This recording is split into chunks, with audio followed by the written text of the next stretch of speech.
guys. How's everybody doing? Good.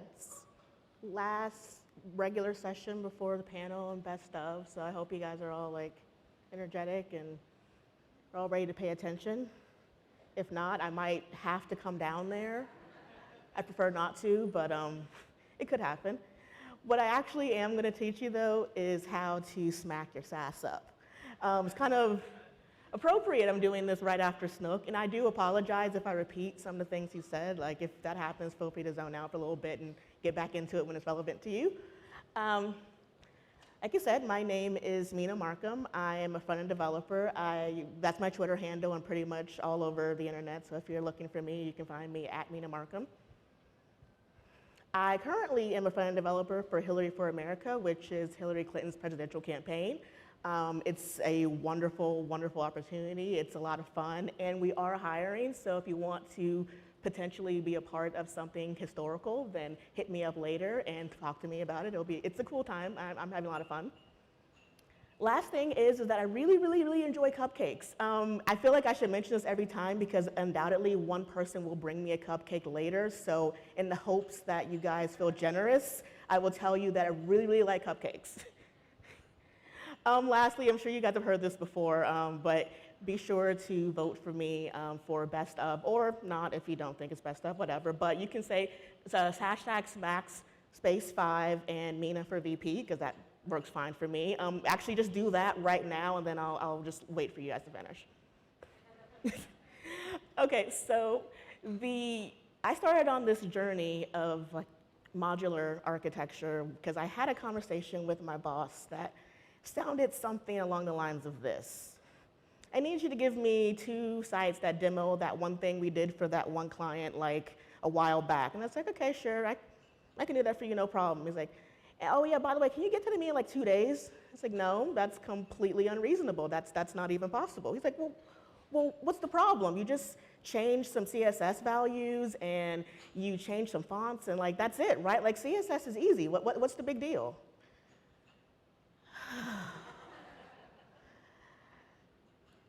I've heard this so many times. CSS is easy. Oh, wow, you guys can't see that very well.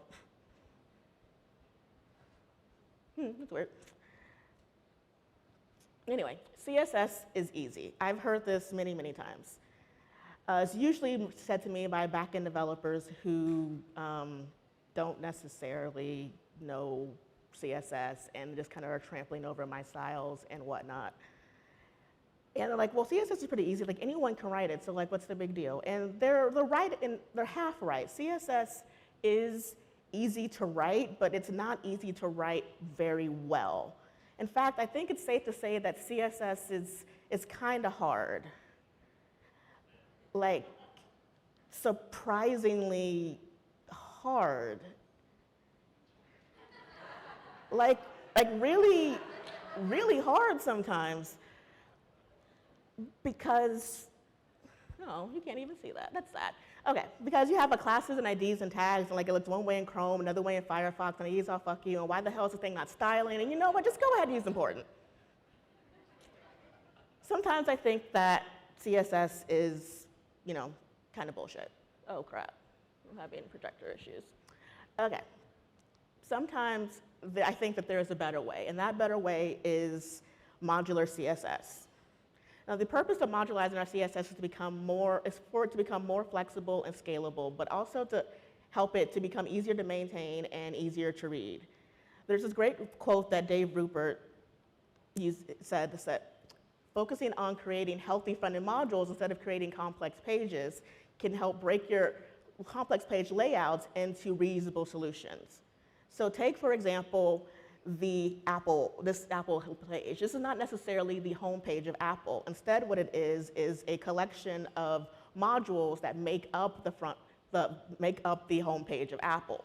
Like modular CSS is all about learning how to think of your CSS into individual pieces. Each module should exist as a standalone component.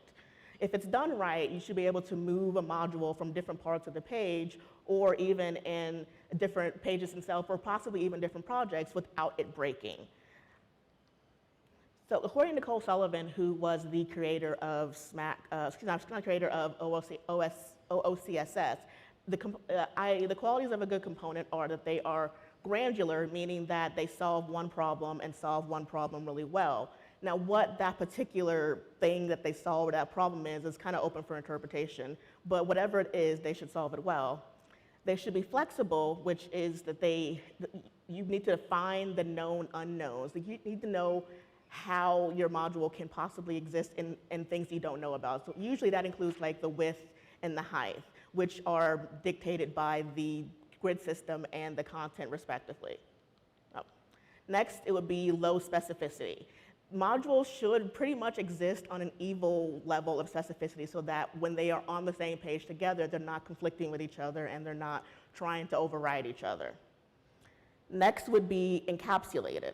Modules should include the pieces that are necessary and exclude everything else. Encapsulated and modular, like what definitely needs to be included and what can we strip away and still have it accomplish its goal. And lastly, they should be predictable. Predictable meaning that if it behaves the same way no matter the context it's in, no matter the HTML structure, like that module will always look and behave the same way no matter what the context of it. There we go. Apparently I need to just not touch my computer. Okay, so this is an example of a media object module. Like you can't really talk about modular CSS without talking about media objects. So you would look at this and say, yeah, this is one specific module. But when I look at it, I actually see 3 different modules combined. One being the main media object module, which is encompassed by the red line, which would be the media, the image or the icon with some content floated beside it. But inside of that content area, it also includes a couple modules, one being that little icon thing with descriptive text next to it, and the other being the button with the icon and descriptive text next to it. Those are modules that are encompassed by the larger media object module. So examples of good, why does it do that every time I switch? Huh. Examples of good modules are navigations, like navigations, tabs, tables, accordions, list elements, drop-downs, pagination, things of that nature. I'm gonna stop for a second because I really would like to know why you guys can't see that.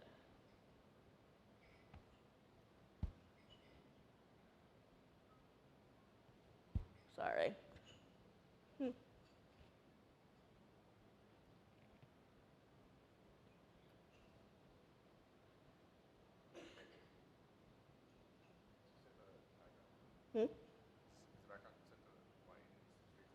Yeah, they're like the background's actually really light.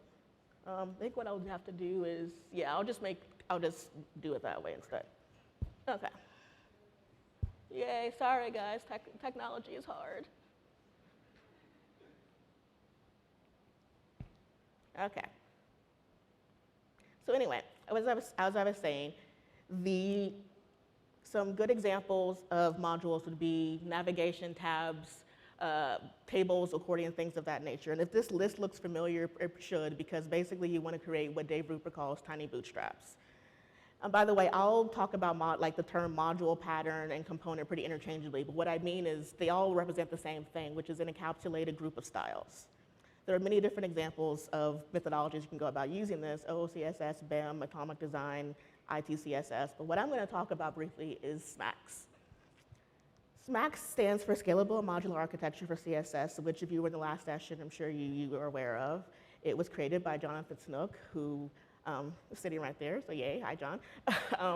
It was created by him based on his time at Yahoo and Shopify. He was looking for a way to make his CSS code more manageable, more flexible and maintainable. The core goals of SMACSS are to increase the semantic value of HTML and the content, but while decreasing the expectation of what that specific content, the HTML structure should look like. It is not a framework. It's not something you can plug and play and go about your business. It's actually a philosophy and a approach to authoring your style sheets. It doesn't necessarily force you to do anything in a specific way, and it doesn't have any dependencies. If you don't like the way something is suggested in SMACSS, then simply don't do it or change it up. There are 3 main parts of SMACSS that I'll get into: the categorization, naming conventions, and depth of applicability. The first part of it is categorization. SMACSS suggests that you categorize your styles into 5 different ways. The main one, the first one being base styles, layout styles, modules, state styles, and then theme styles. Now, each one of these categories comes with a loosely defined naming convention and usage rules. Now, the first part, base styles, are usually like any CSS resets you might do in the base HTML elements. This is like, if nothing else on the page appears, this is how the bare minimum styling should be. Next up are layout styles, which include like the grid system if you made your own custom one, or any largely defined layout areas. Examples of this would be like wrapper or container rows that encompass all of your grid systems, or all of your grid columns, or it would be like a larger area such as a section or a content area or a footer area.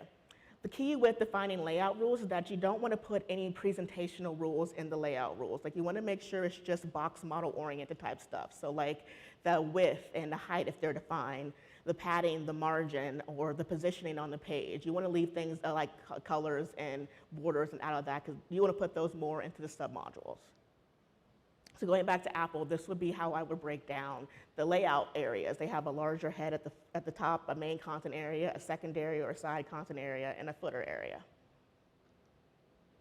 Next up are modules, and modules are like the main content patterns. This is actually where you're going to spend the most of your time in your style sheet. This includes things like search box, navigation, button styles, things of that nature. So if I go back to the Apple example, I actually probably could have broken this down a little bit more, but the header usually probably encompasses a logo area, possibly a navigation area, and a search box area. The hero could even be broken out even further, saying it has a carousel area and a header headline area. The bottom rows include, since those are just images, it's just one main promo area repeated. And then the footer includes like some descriptive, like legal text and an inline list. Next would be the state styles, and this is probably like my favorite part of the SMACSS methodology, is having styles that define the temporary state of a module. So example of that would be like things that are collapsed versus expanded, or active versus inactive. How does it look usually when something like JavaScript is affecting it? How does it look in that specific state at that time? And lastly would be themes. Like, themes aren't used very often, at least I haven't had a need to use themes, but if you categorize theme styles by how does a specific module look when it's skinned differently. So examples of that would be if you have a app that lets the user define their styles, like it lets the user switch up how it looks, or if you have a template site that you have to brand from client to client, or even your own site if you want to like give it a Christmas or a Halloween theme, how would it look in that aspect? An example of this would be Jessica Hitch's site. She has her main site on the left that's how it looks by default, but if you know how to find her secret like girly mode, you can switch it so that it looks like it does on the left. So next up would be naming conventions. There are naming conventions that are suggested based on the particular category. So for base styles, the naming convention really is just the HTML element. You don't add any classes to it. It's just the thing as it exists on the DOM. For layout styles, you could prepend them with .layout dash or .l dash. So for example, would be like .layout dash header or .l dash sidebar. For modules, the name of it pretty much consists of whatever it is you're happening to be styling at the time. The key to this is that you want to name it something that's specific enough that when you look at it, you know what that class refers to, but abstract enough so that if you move it somewhere else, it doesn't then lose its meaning. So we need to name it in a way that it's content and context agnostic, but definitely still represents what its function is. So for example, that would be just .button. A button will be a button no matter where you put it. If you have a variation of that button, I think it's referred to as submodules in the book, but I guess variation is probably a better way to put it. You would just name it whatever that module is dash whatever that modifier should be. So in an example, that would be .button dash secondary. For state-based styles, you would do .is dash whatever that's a specific state you're referring to. So examples of that would be .is dash active or .is dash disable, .is dash hidden, things of that nature.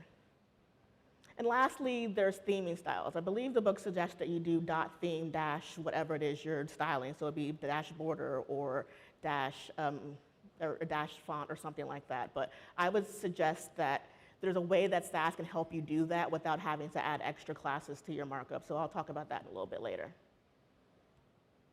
Okay, so the last concept of SMACSS I want to go over is the depth of applicability. And it's talking about the specificity of your CSS class, your selectors.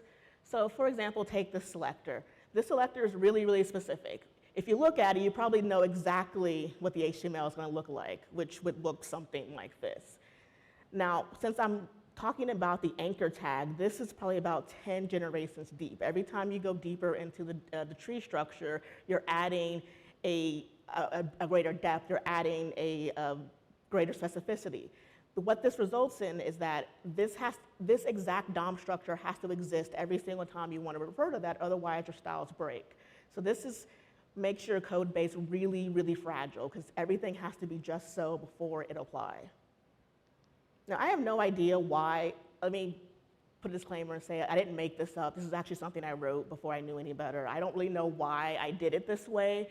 I guess I was trying to mimic the DOM structure. I don't know. I was young and stupid, so don't hold it against me. What I really wanted was just the anchor tag. So instead of creating that really deeply nested, like very specific selector, I could have instead added a class of .nav-subitem. Or even, I could have added that to the LI and used a child selector to select the actual anchor tag. I like to use child selectors very sparingly because, yes, they do require a certain HTML structure to be in place, but it's much, much shallower, and it's very unlikely that that specific structure was going to change. Like an anchor tag inside of a LI, like in a navigation item, is pretty standard. And I like to do that because it avoids like class-itis in your HTML elements. Like maybe you can avoid adding a class to every single thing if you use child selectors pretty sparingly. Okay, so I wanted to give like just a little recap of all the elements of SMACSS I went over. First, you want to categorize your CSS rules according to like the 5 categories of SMACSS, which are base, layout styles, module styles, and submodule or variation styles, state-based styles, and theming styles. Secondly, make sure that you give them some semantic and meaningful names that are specific enough that you understand what they mean by looking at them, but context agnostic, so that if you happen to switch them around on the page, they don't lose their meaning. And lastly, make sure you use shallow selectors, almost exclusively a single class if necessary, a single class, but also like maybe use a child selector for one specific instance. I really just scratched the surface of SMACSS. If you really want to know more, I would suggest you buy the book. It's at smacks.com, or you can bug Snook. He's in the back, so go straight to the source. It's a great book. I learned a lot. It's really inexpensive, and it's a quick read, and it'll blow your mind. And so now that I've kind of gone over a very brief overview of SMACSS, I want to talk about how you can use Sass to help you out a little bit. The first thing you can use Sass for is namespacing. There we go, namespacing. Sass is great for helping to namespace your selectors, basically using what I like to call the amazing ampersand. Like the ampersand operator in Sass, it behaves as a parent selector. It'll let you refer to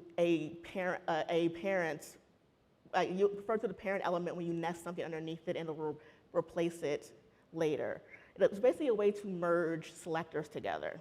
So an example of that would be if you have a pseudo element nested underneath a parent element with the ampersand, it'll compile to the parent element : whatever the pseudo class is.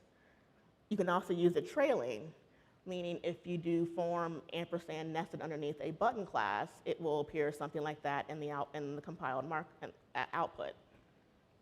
That doesn't really help us with namespacing in a namespacing in a more modular way, what I like to do is use the ampersand in conjunction with either a dash or an underscore, which is perfect for for BIM kind of namespacing. So for example, if you nest a ampersand dash secondary or ampersand underscore secondary in a button module, or underneath a button, it will compile out to button dash secondary or button underscore secondary.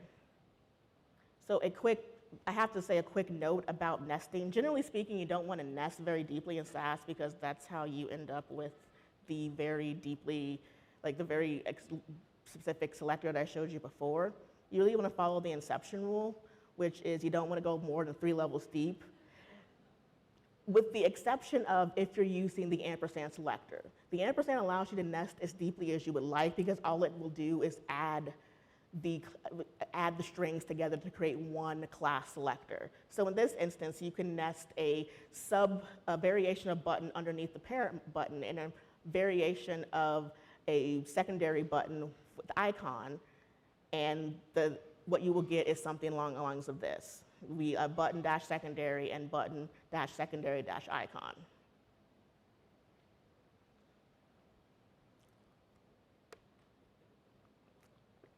Next way that Sass can help you is using selector inheritance. Selector inheritance is this concept where you can extend styles of one selector inside of another selector. So it basically allows a different selector to inherit the styles of a previous selector. With the SMACSS and most modular CSS architecture methodologies, what you would need to do in order to get a variation of a button to appear a certain way is to include the class for first the main one and then for the variation. So if you want your button to appear large, you would need to include the button class in addition to the button dash large class in your DOM. Now, there's nothing particularly wrong with this, but I'm kind of OCD and I like to keep my HTML as clean as possible. So if I can figure out a way to just include the class, the button dash large, that would be great and preferable to me. So the solution to that is to extend everything. Not everything, because that leads to trouble, but to extend most things. So going back to that example, if you have a .button class and you have a button dash large class that needs to have all the classes of the button and then have a variation to make it larger, you should first extend the button class inside of the button dash large class, which will include all of the button classes plus anything extra you add on to it. So that way when you go back to your HTML, you can just include the button dash large and you can have just the one class and it's nicely and clean. Now, what if you have a case where you figure out that you're not actually using the main button class anywhere? You're usually using just variations of it. You're not actually using that default button class. You've kind of in this instance, you've outputted a button class that isn't actually being used in your project anywhere. The solution to that would be to use placeholder selectors. Placeholder selectors are similar to, basically a placeholder selector it allows you to put a group of styles together, but it doesn't actually output whatever that placeholder is. It just allows the styles to be available to be extended upon for other classes. So instead of using a .button, you would use a %sign button and have all the basic button styles there. And then you would extend that placeholder class inside of the variation class in addition to whatever modifications you want to make to it. And the same result is that you can put just a .button dash large class in there and it'll appear exactly the way you would expect it to. A quick tip about extend is I would be cautious of extending between modules because in that instance, you're no longer using the principles of modular architecture. You're having your modules depend on a certain module to be there, which might not always be the case. So if you're extending, only do it between parents and variations, but not between modules themselves. The next way that Sass can help you is creating a decent file structure. Principles of SMACSS say that you would break it up into the 5 different categories. Using the Sass at import rule, it makes it very, very easy for you to split up your style sheet in a way without it's still compiling into one main Sass file, or CSS file, excuse me. Now this is my preferred my preferred file structure. First, I have a libs directory, which all of my directories have index files that then import the smaller files inside of them. So my index file of my libs directly would import any third-party styles that I wasn't personally responsible for. So that would be things like Normalize or Font Awesome or CSS Pesticide, which I really love. It's one of my favorite plugins. Next would be utility styles. Like this folder basically includes everything that in and of itself does not output CSS. So it's things like your logic, your variables, your mixin, any placeholder selectors. From there, I start with the base styles, just CSS resets if you're writing them yourself, and then any element styles. Next would be the layout styles, so any grid system if you made your own grid system, any wrapper classes, and any major layout components. Next would be any module, all the modules you have. So this would be probably the biggest index file you have. It includes every individual module you have on the page. If you want to combine SMACSS with like an atomic design way of thinking, then you can replace the modules with the three elements of, or one of the three elements of atomic design, meaning the atoms, the molecules, and the organisms. So if you wanted to combine those two methodologies, you can replace this one folder with the three separate folders. Next would be the state styles.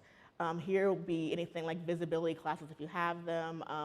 Any state-based styles I would put here, like touch-based styles. I also put print-based styles in the states folder, but I don't import them until later because I would like them to be further down on my style sheet. After that, I put any web font imports and declarations that I am using that aren't being hosted by a third-party system. And even though I said I consider print styles to be state-based style, I don't actually import them until further down in my style sheet because I don't want them to, they don't really have anything to do with the other stuff, so I want them to be lower in the style sheet. Now, we all make mistakes sometimes, like we all do hacky, weird things. Like as much as we want to adhere to a decent CSS structure, a decent methodology, sometimes things happen and we end up having to use the dreaded importance. And I don't know, every time I end up having to use that, I usually feel very, very ashamed of myself. Using important hacks in and of itself aren't the worst thing because sometimes quick fixes need to happen. The problem becomes when you don't then go back and fix that hack. It then becomes a permanent part of your code base and you end up having to create more hacks around it in order to fix that one weird thing you did. Problem is that when they go unnoticed and slip through the cracks. So the solution to this is something that Harry Roberts calls shame.css. Or in this case, it would be shame.scss. And I import this at the very end of my style sheet because sometimes hacks happen. Now I know that seems like a lot of files, but the purpose of this is to make all of your files very small and readable and easily portable from project to project. If you happen to like my style structure, or file organization structure, I created this thing called a Sassy Starter. It's basically a Sass boilerplate that's based on the principles of SMACSS using some of the principles some of the tips that I've used here. It's on GitHub if you want to download it. It's a great starter boilerplate for your Sass and SMACSS-based projects. Right. And the last thing that Sass can help you with is theming. I said before that SMACSS suggests that you use a .theme- class whenever you want to change your theming, but I think that if you use some principles of Sass, it makes it a lot cleaner. So for example, in your config or whatever, your variables, whatever file you use to define variables, I first would say you could define a theme variable with a default value of null. Defining it with null means that when you reference a theme in your style sheet and you don't actually want to theme, it just will ignore it and skip over it. It'll just assume that because that variable doesn't exist, it won't actually try to find it. The purpose of adding a null as opposed to just not including a variable at all is that if you don't define the variable, but you're referencing a theme variable inside your style sheet for other reasons, for when you're actually trying to theme something, when you have your base that's not themed, your Sass won't compile because it can't find the variable. So if you define it with null instead, it'll define the variable but then skip over it because that doesn't see a value to it. From there, you can define a map, a themes map that has the value of whatever the theme is, or excuse me, the key, whatever the theme happens to be, and then the hex value, whatever the value you need to be for your theme. So you define first the theme variable and define it to null by default for your main style sheet that doesn't have a theming, and then define a map of the actual, your various different themes you may have. From there, in your main Sass file, you would say something like this: if the theme is equal to whatever the theme happens to be, in this case, it's Rebecca Purple, you would define, you would then use the map get function to get first that themes map you define, and then get the value of Rebecca Purple and use that as the value for, in this case, background. Or if you don't want to use the theme, if the theme doesn't exist, else use whatever your default color happens to be. And then for your theme, your separate theme file, you would first redefine the variable to whatever that theme happens to be. In this case, it's Rebecca Purple, and then import the main CSS, the main Sass files. And what happens there is that whenever it sees a reference to that if theme is Rebecca Purple, it will use the value defined in the map versus the default value. So in this case, you'll get two different CSS files, one with the main that has the main gray, and the second one, the Rebecca Purple one, has the Rebecca Purple specific value in it.